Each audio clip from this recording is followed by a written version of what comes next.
जय हिंद दोस्तों, रक्षित खन्ना के चैनल में आपका स्वागत है। दोस्तों कैसे हैं आप? उम्मीद करता हूं कि आप अच्छे होंगे। दोस्तों 8वें वेतन आयोग पर एक जबरदस्त अपडेट आई है आप सबके लिए। जी हां दोस्तों, जैसा कि आप पीछे थंबनेल में देख रहे हैं, आ गई खबर वित्त मंत्रालय से 8 सीपीसी पर बड़ा खुलासा। आ गया जवाब सरकार का। सरकार के वरिष्ठ सलाहकार ने किया खुलासा। दिसंबर 2025 में मिलेगा अभ्यास पूरा। जी हां दोस्तों एक सरकार के वरिष्ठ सलाहकार हैं, इंडियन इकोनॉमिस्ट हैं संजीव सान्याल। उन्होंने मनी कंट्रोल को मीडिया में एक इंटरव्यू दिया है। सरकार की प्लानिंग बताई है कि सरकार क्या करने जा रही है 8 सीपीसी पे। सरकार इतना लेट क्यों कर रही है 8 सीपीसी पे? जी हां दोस्तों, एक बहुत ही बेहतरीन जबरदस्त अपडेट दी है इंडियन इकोनॉमिस्ट संजीव सान्याल जी ने। जी हां दोस्तों इन्होंने पहले इंटरव्यू दिया था मनी कंट्रोल को। जी हां दोस्तों, पूरी यहां पे सच्चाई बताई थी 8 सीपीसी के बारे में कि सरकार अभी तक टर्म ऑफ रेफरेंस जारी क्यों नहीं कर सकी है, अभी तक सरकार अध्यक्षों की नियुक्ति क्यों नहीं कर सकी है, सरकार इतना लेट क्यों कर रही है, सरकार थोड़ा हट के सोच रही है। जी हां दोस्तों इससे पहले जितने भी पे कमीशन मिले आपको, उससे हटकर सरकार 8 सीपीसी लाना चाह रही है।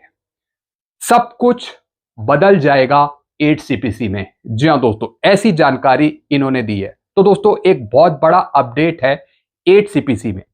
पूरी जानकारी मैं आपको दूंगा कि इन्होंने क्या कहा है। जी हां दोस्तों इस वीडियो में आप शुरू से लेकर आखिरी तक बने रहेगा।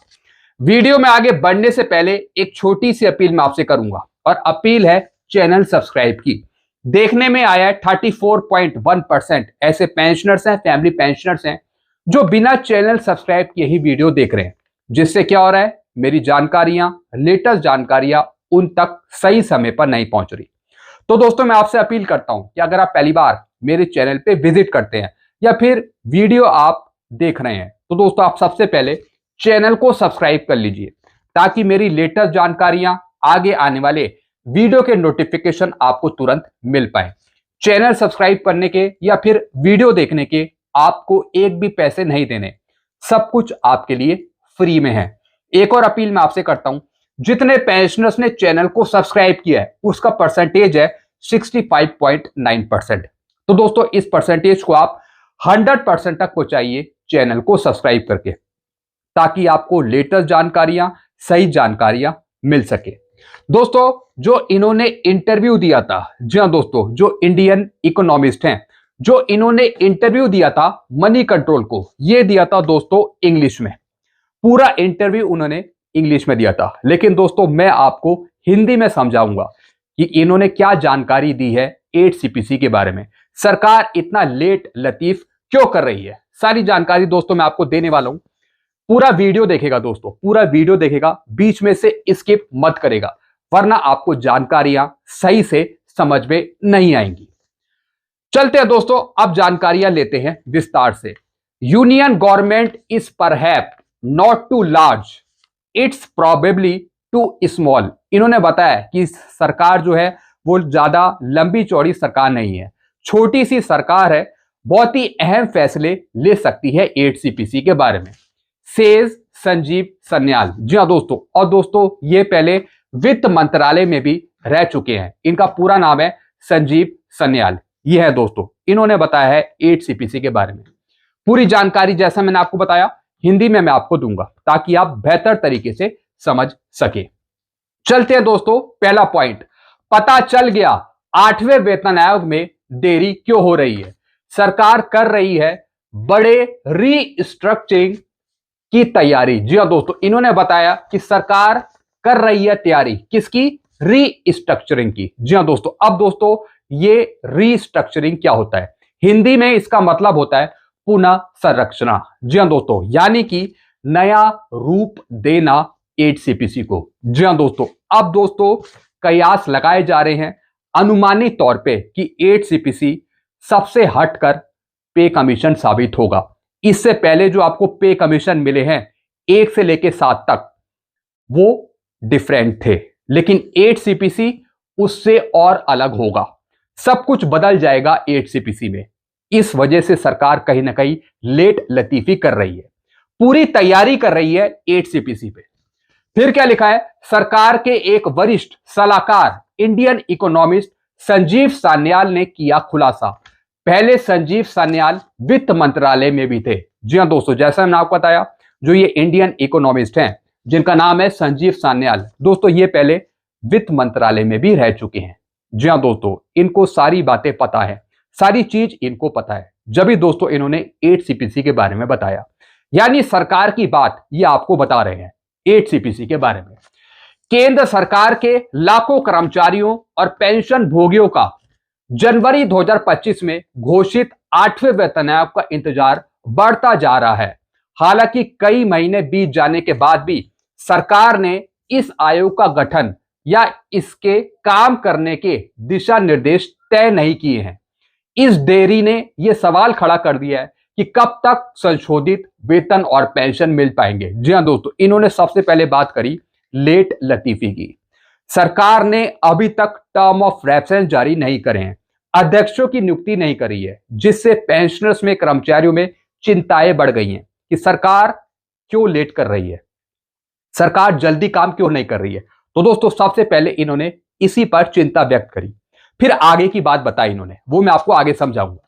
इंतजार क्यों है जरूरी?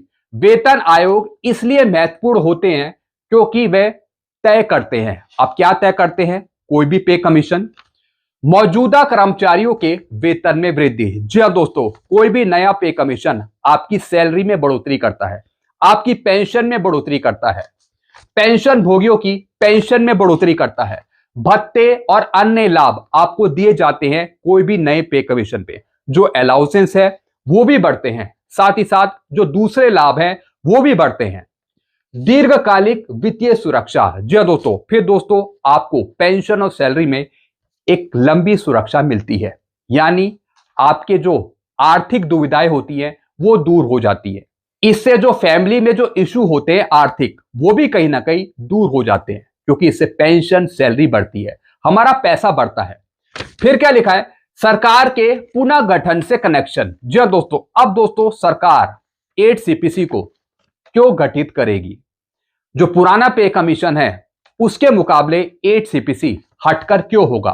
क्या चीजें चेंज होगी 8 CPC में जिस वजह से सरकार लेट लतीफी कर रही है? पूरा स्ट्रक्चर ही चेंज होने वाला है 8 CPC का, ऐसा क्यों? इस बीच इस देरी का एक महत्वपूर्ण कारण सामने आया है। सरकार के एक वरिष्ठ सलाहकार संजीव सान्याल ने हाल ही में खुलासा किया है कि सरकार अपनी संरचना को बेहतर ढंग से समझने के लिए एक बड़ा मैपिंग अभ्यास कर रही है। जी हां दोस्तों, सरकार मैपिंग अभ्यास कर रही है। मैपिंग अभ्यास का मतलब एक मैपिंग सिस्टम बना रही है कि किस तरीके से 8 CPC में क्या क्या चीजें बदली जाएंगी, क्या क्या चीजें चेंज होंगी, क्या क्या चीजें नई देखने को मिलेंगी 8 CPC में। एक मैपिंग स्ट्रक्चर तैयार किया जा रहा है। जैसे दोस्तों, जैसे जवान हमारे कहीं युद्ध में लड़ने जाते हैं तो उससे पहले एक स्ट्रक्चर तैयार किया जाता है कि यहां पर जाना है, यहां पे ये चीजें रखनी है, मतलब एक पूरा मैप तैयार किया जा रहा है 8 CPC का, ताकि बहुत सी नई चीजें आपको देखने को मिले 8 CPC में, ऐसा इन्होंने बताया। तो दोस्तों पूरा नक्शा बनाया जा रहा है सरकार के जरिए, पूरा नक्शा 8 CPC का। संजीव सान्याल ने कहा कि हम फिलहाल सरकार की मैपिंग का एक अभ्यास कर रहे हैं ताकि यह देख सके कि विभिन्न एजेंसियां और अन्य निकाय कहां स्थित है। जी हां दोस्तों ये सरकार पर भी नजर बनाए हुए हैं कि सरकार एक्चुअली कर क्या रही है 8 CPC पे, सरकार किससे बातचीत कर रही है, कहां से टर्म ऑफ रेफरेंस मंगा रही है, दूसरों की राज्यों की सरकार से क्या बातचीत चल रही है। जी हां दोस्तों, A to Z ये नजर बनाए हुए हैं सरकार पे और उसकी जानकारी ये पहुंचा रहे हैं इंटरव्यू के जरिए। फिर क्या लिखा है, और एक बार जब ये साल के अंत तक पूरा हो जाएगा तो हमें भारत की केंद्र सरकार के परिदृश्य की बहुत अच्छी समझ होगी। जी हां दोस्तों, यानी दोस्तों जब इसका कार्य पूरा हो जाएगा, जब मैपिंग का कार्य हो जाएगा, जब पूरा नक्शा बन जाएगा, पूरा अभ्यास खत्म हो जाएगा, तब दोस्तों सारी चीजें क्लियर हो जाएंगी कि 8 सीपीसी में क्या मिलने वाला है। फिर क्या लिखा है, सरल शब्दों में सरकार गिनती और जांच कर रही है। जी हां दोस्तों, अभी जांच पड़ताली करी जा रही है 8 सीपीसी पे सरकार के द्वारा। एक पूरा मैपिंग सिस्टम बनाया जा रहा है। उसके पास कितने विभाग हैं? अब दोस्तों सरकार किस बात की जांच कर रही है 8 सीपीसी को लाने के लिए? कहां से क्या चीज पूछ रही है, किस विभाग से क्या जानकारी ली जा रही है, इसके बारे में चर्चा हो रही है। फिलहाल प्रत्येक विभाग में कितने लोग काम करते हैं, कौन से विभाग पुराने पड़ गए हैं, कहां अधिक कर्मचारियों की जरूरत है। जी हां दोस्तों, सारी जानकारी A to Z जानकारी मंगाई जा रही है, सारी तैयारी हो रही है। सन्याल ने स्पष्ट किया है कि समस्या यह नहीं है कि हमारे पास बहुत अधिक सरकारी कर्मचारी हैं। असली मुद्दा यह है कि हमारे पास पुराने ढर्रे के विभागों में बहुत से लोग हैं और साइबर सुरक्षा जैसे महत्वपूर्ण नए क्षेत्रों में पर्याप्त लोग नहीं है। जी हां दोस्तों, कर्मचारियों की बात हो रही है, पेंशनर्स की बात हो रही है कि किस डिपार्टमेंट में कितने कर्मचारी हैं, क्या वो कर्मचारी पुराने कर्मचारी हैं, क्या वो विभाग पुराने विभाग हैं। जी हां दोस्तों, क्योंकि दोस्तों इन सब चीजों से 8 सीपीसी का लेना देना है। जी हां दोस्तों, क्योंकि दोस्तों जब 8 सीपीसी दिया जाएगा तो वो पुराने कर्मचारी से लेकर नए कर्मचारी तक सबको दिया जाएगा, सबको फायदा मिलेगा। तो दोस्तों कर्मचारियों की संख्या पता करना, विभागों की संख्या पता करना, पुराने ढांचे का पता करना, सब कुछ महत्वपूर्ण है। फिर क्या लिखा है, विशेषज्ञों का मानना है कि सरकार शायद इस क्रम का पालन कर रही है। कुछ पॉइंट दिए हैं जिससे लगता है कि सरकार इन चीजों को देख रही है। पहले सरकार की मैपिंग पूरी करें दिसंबर 2025 तक। जी हां दोस्तों, एक एस्टीमेट बनाया है कि दिसंबर 2025 तक सरकार अपनी मैपिंग पूरी करेगी। सरकार की मैपिंग पूरी होगी दिसंबर 2025 तक। फिर विभागों का पुनर्गठन करें, कुछ को मिलाएं, कुछ को बंद करें या फिर नए बनाएं। फिर अंत में इस पुनर्गठित सरकार के लिए नए वेतनमान तय करें। जी हां दोस्तों, सबसे पहले मैपिंग पूरी की जाएगी, उसके बाद दोस्तों फिर वेतनमान तय होंगे आपके। फिर क्या लिखा है, यह दृष्टिकोण इसलिए समझदारी भरा है क्योंकि उन विभागों के लिए नए वेतन ढांचे को डिजाइन करना बेकार होगा जिन्हें जल्द ही विलय कर दिया जाएगा या फिर बंद कर दिया जाएगा। यह 8वें केंद्रीय वेतन आयोग के प्रस्तावित अधिदेश टर्म ऑफ रेफरेंस और तदनुसार सीपीसी के गठन के लिए प्रभावी रहेगा। जी हां दोस्तों आपने देखा होगा कई ऐसे सरकारी कर्मचारी हैं जहां पर उनके लिए पुराना पे कमीशन लागू है, जैसे कि 5वां वेतन आयोग या फिर 6ठा वेतन आयोग। कई ऐसे कर्मचारी हैं जिनको 7वें वेतन आयोग का भी फायदा नहीं मिला है। जी हां दोस्तों, और दोस्तों ऐसे भी कुछ विभाग हैं कई राज्यों में, तो उसकी भी जांच पड़ताल हो रही है कि ऐसे कौन से राज्य हैं, ऐसे कौन से विभाग हैं जहां पर पुराना पे कमीशन लागू है। अभी तक 7 सीपीसी नहीं मिला, तो जब तक 7 सीपीसी नहीं मिला तो फिर 8 सीपीसी कैसे मिल जाएगा, नया पे कमीशन कैसे संगठित होगा पुराने कर्मचारियों के लिए, उनको कैसे फायदा दिया जाएगा। तो ऐसे कितने विभाग हैं, ऐसे कितने कर्मचारी हैं, सब चीज दोस्तों डिस्कस हो रहा है, पूरी मैपिंग हो रही है ताकि दोस्तों आगे चलकर 8 सीपीसी पर उसका अनुमान लगाया जा सके। फिर क्या लिखा है, अब आगे क्या, अब आगे क्या है, जबकि सरकारी कर्मचारी बेसब्री से इंतजार कर रहे हैं। माना जा रहा है कि मैपिंग अभ्यास दिसंबर 2025 तक पूरा हो जाएगा। जी हां दोस्तों जो मैपिंग अभ्यास है जिसे हम बोलते हैं नक्शा बनाना, जब दोस्तों पूरा नक्शा बन जाएगा, मैपिंग अभ्यास पूरा हो जाएगा, तब दोस्तों कुछ चीजें डिक्लेयर होंगी। तो दोस्तों इन्होंने बताया कि दिसंबर 2025 तक मैपिंग अभ्यास पूरा कर लिया जाएगा 8 सीपीसी पे या फिर जो भी पे कमीशन है। उसके बाद वेतन आयोग के मोर्चे पर कुछ हलचल देखने को मिल सकती है। जी हां दोस्तों, जब मैपिंग अभ्यास पूरा हो जाएगा 8 सीपीसी पे, उसके बाद दोस्तों वेतन आयोग पर कुछ हलचल देखने को मिल सकती है, यानी कुछ कार्य पूरे हो सकते हैं 8 सीपीसी पर। 8वें केंद्रीय वेतन आयोग के अधिदेश टर्म ऑफ रेफरेंस सरकार द्वारा तैयार किए जा सकते हैं।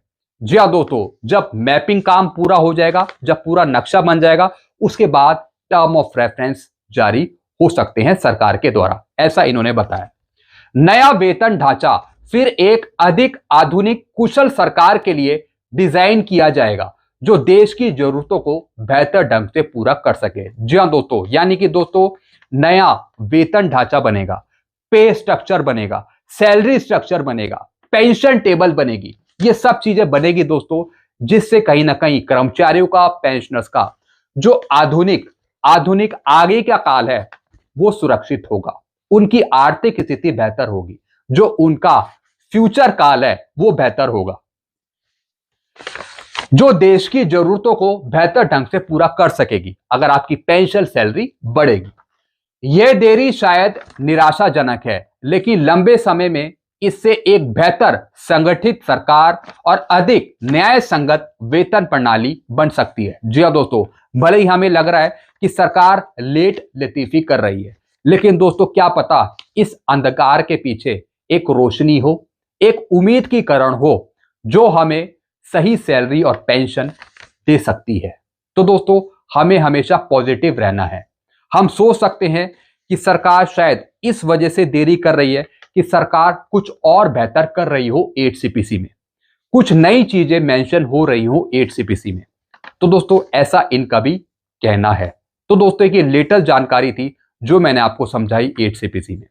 तो दोस्तों हम उम्मीद कर सकते हैं कि दिसंबर 2025 तक कुछ नई जानकारी हमें मिल जाए 8CPC पे, टर्म ऑफ रेफरेंस को लेके या फिर अध्यक्षों की नियुक्ति को लेके। दिसंबर 2025 तक टर्म ऑफ रेफरेंस सरकार द्वारा जारी कर दिए जाए और अध्यक्षों की भी नियुक्ति कर दी जाए, ऐसी हम उम्मीद कर सकते हैं। तो दोस्तों बी पॉजिटिव, हमेशा अच्छा सोचिए। बाकी दोस्तों आपके अपने सुझाव क्या हैं, आपका क्या कहना है, जरा कमेंट करके आप जरूर बताइएगा। वीडियो को मैं खत्म करता हूं। ऐसी जानकारियां, लेटेस्ट जानकारियां आपको बराबर मिलती रहेगी इस चैनल के माध्यम से, चाहे पेंशन से जुड़ी जानकारियां हो, चाहे पे कमीशन से जुड़ी जानकारियां हो। सारी जानकारियां A to Z, civil pensioners के लिए, डिफेंस पेंशनर्स के लिए, स्टेट के पेंशनर्स के लिए मिलती रहती है इस चैनल के माध्यम से, वीडियो के माध्यम से। तो सारी जानकारियां पाने के लिए आप चैनल से जुड़ सकते हैं, चैनल को सब्सक्राइब कर सकते हैं। चैनल का नाम है Rakshit Khanna. Thank you so much. बाकी आप अपने सुझाव जरूर कमेंट में रखेगा, बताइएगा।